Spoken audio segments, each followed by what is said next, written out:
Il est l'heure de retrouver l'avocat des causes perdues et cette bouteille de vodka qu'il arbore nous indique que ce n'est pas Mathieu Noël mais son confrère russe, conseil du président Poutine. Bonjour Maître Arnakov. Bonjour vous, toujours joie de retrouver Gaspadin Pavlenko, peut-être dernière fois avant mobilisation lui sur front ukrainien. Prions. Gaspadin Bitou, lui tranquille, lui déjà servi dans l'armée française. Guerre Indochine, Dien Bien Phu, конечно. Et bien sûr, péché mignon moi, enivrante fleur des sables, Anouchka Dadi. C'était hier Saint-Valentin, j'espère Marie-vous offrir une nuit mémorable. Oh là là, il tient juste avec les abdos et à force des bras. Moi à son âge, c'est miracle, bravo. S'il vous plaît, je crois que le moment est mal choisi pour draguer Anissa. Depuis dimanche, les observateurs sont extrêmement inquiets. Je les cite, catastrophe en vue, spirale qu'on ne peut plus enrayer. On va dans le mur, avancent même les plus pessimistes. Écoutez, je comprends l'inquiétude. Vous, avec Vladimir Poutine, nous aussi, on a regardé Meeting Valérie Pécresse, et c'est vrai, c'est chose terrifiante. Êtes-vous prêts à traverser les tempêtes?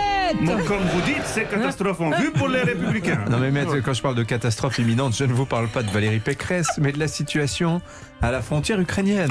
Извините меня, pardonnez à moi l'Ukraine, ça aussi, quelle histoire. Les États-Unis assurent que votre pays se tiendrait prêt à passer à l'attaque à tout moment, appelant même ses ressortissants à quitter le pays.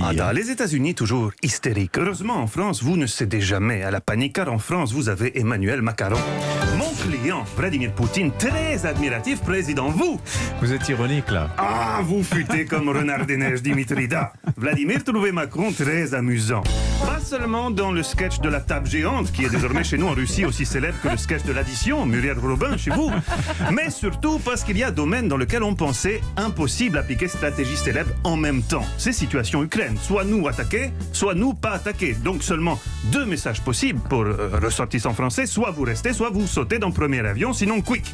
Impossible stratégie en même temps, mais impossible n'est pas français, puisque position habile Quai d'Orsay dans cette affaire est très rassurante pour vos concitoyens vivant en Ukraine. Je cite votre ambassadeur, nous n'appelons pas les Français à quitter l'Ukraine, non, mais préparez à toutes fins utiles quelques réserves d'eau, de nourriture et de vêtements chauds.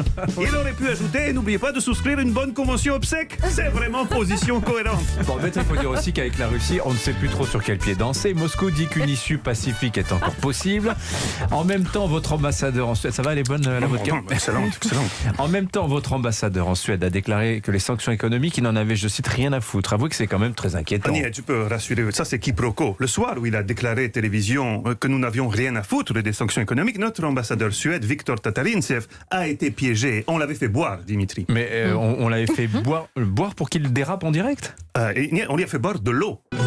Tatarintsev, vous avez vu, tête lui, on dirait Balladur qui aurait passé 10 ans en colocation avec Depardieu, à se nourrir exclusivement de gras double. Et il n'avait plus bu eau depuis grève des distilleries soviétiques en 1987.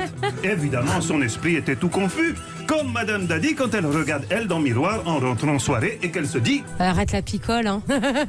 Vous voyez, c'est Russie victime. Dans les médias français, il y a problème des informations. On dit Russie menace Ukraine, c'est faux. C'est Ukraine qui jette huile sur le feu. Président Zelensky a même dit qu'il savait que l'invasion serait déclenchée demain, 16 février. Impossible, ridicule. Demain, c'est réouverture boîte de nuit. Vladimir a déjà réservé table chez Castel, Saint-Germain-des-Prés. Il y aura invité prestige, champagne à volonté et blini truffe noire. Truffe blanche plutôt. Bien sûr, Nicolas, vous pas peur nous prévoir pour tous les goûts invités. Non, il faut arrêter hystérie. Au nom du président Poutine, je répète ici, Russie n'a aucune intention d'envahir l'Ukraine. Nous demandons juste, vous, faire preuve de politesse. Politesse très importante pour nous Russes. Malheureusement, si tous les Français sont comme vous, Dimitri, alors c'est pas gagné, car j'écoutais vous avec invité écrivain l'autre jour, petite discussion en antenne. C'est un bon livre de chiottes, je trouve. Merci, c'est gentil. Mais oui, parce qu'en fait, ça se lit par morceaux, quoi. Sinon, c'est pas... Je voulais dire un bon livre de train. Un livre de train, voilà, pardon, c'est mieux dit. On dit les Russes pas très doués diplomatie, mais en écoutant Radio Vous, on trouve pire. Bon, c'était très inquiétant. Non, c'était un complément. Dans votre bouche, c'est étrange. Oui. Formel tourné, j'en conviens. Merci, Maître Arnakov. Allez, à 16h, c'est Mathieu Noël qu'on va retrouver.